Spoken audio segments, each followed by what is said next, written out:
Hello बच्चों, मैं तुम्हें अयोध्या सिंह उपाध्याय हरिओ द्वारा रचित पवन दूतिका नामक शीर्षक से उनके पदों को या कविता को पढ़ाने जा रही हूँ, जिसमें राधा महल में अकेली बैठी हुई हैं और कृष्ण के बारे में वायु को अपनी दूतिका या पवन को अपनी दूतिका बना करके उससे वार्तालाप कर रही हैं। देखो, बैठी खिन्ना एक दिवस वे गेह में थी अकेली। एक दिन राधा अपने घर में अकेली दुखी होकर के बैठी हुई थी। उसी समय पर आके आंसू द्रग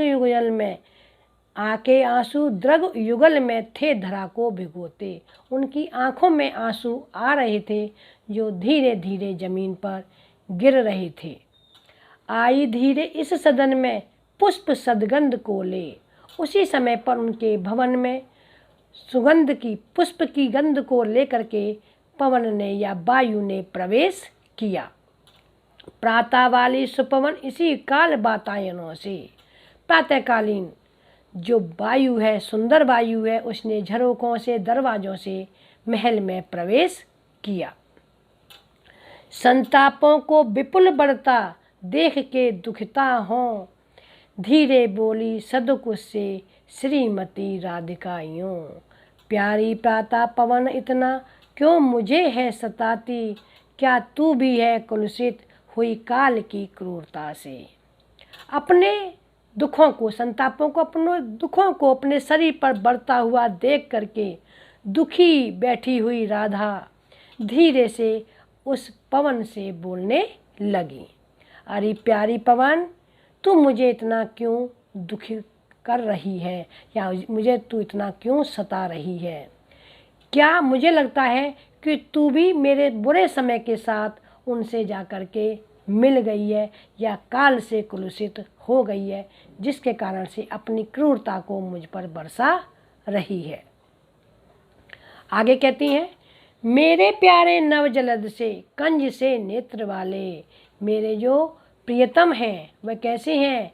बादल काले बादलों के समान, नवीन काले बादलों के समान रंग वाले हैं और कंज से निकमल के समान उनके नेत्र हैं।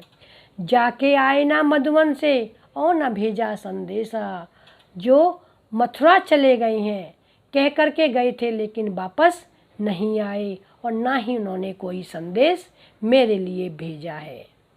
मैं रो रो के प्रिय विरह से बावली हो रही हूँ। राधिका कहती हैं, मैं उनके विरह में, उनके बिछोह में रो रो करके पागलों जैसी हो गई हूँ।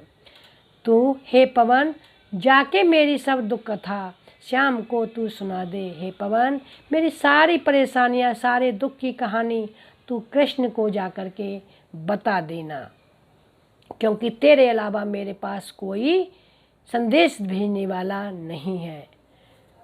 आगे कहती हैं, जो ही मेरा भवन तज तू अल्प आगे बढ़ेगी।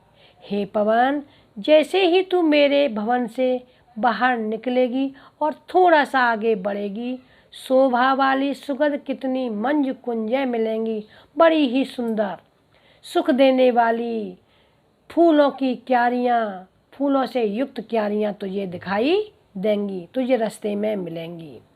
प्यारी छाया मृदुल स्वर से मोह लेगी तुझे वे, और वह पेड़ों की छाया जो बड़े ही कोमल भाव से तुझे अपनी ओर आकर्षित करेगी। तो भी मेरा दुख लग वहाँ न जा विश्राम लेना। उस समय पर तेरा एक बार मन रुकने के लिए करेगा होगा, लेकिन तू उस समय मेरे को याद कर लेना और मेरे दुखों के बारे में समझ लेना, और तू वहाँ विश्राम मत करना, अर्थात वहाँ रुकना नहीं। थोड़ा आगे सरस रव का धाम सतपुष्प वाला, अच्छे अच्छे बहुद्रम लतावान सौंदर्यशाली। प्यारा बेंदा विपिन मन को मुग्धकारी मिलेगा, आना जाना इस विपिन से मुहिमाना न होना। हे पवन, जब तू थोड़ा सा उससे भी आगे बढ़ेगी तो सरस, बड़ा ही रस वाला तुझे पुष्पों से युक्त एक स्थान मिलेगा, जिसमें अच्छे अच्छे बहुद्रम, जिसमें बहुत ही सुंदर सुंदर वृक्ष होंगे, लताएं होंगी जो सौंदर्य से युक्त होंगी।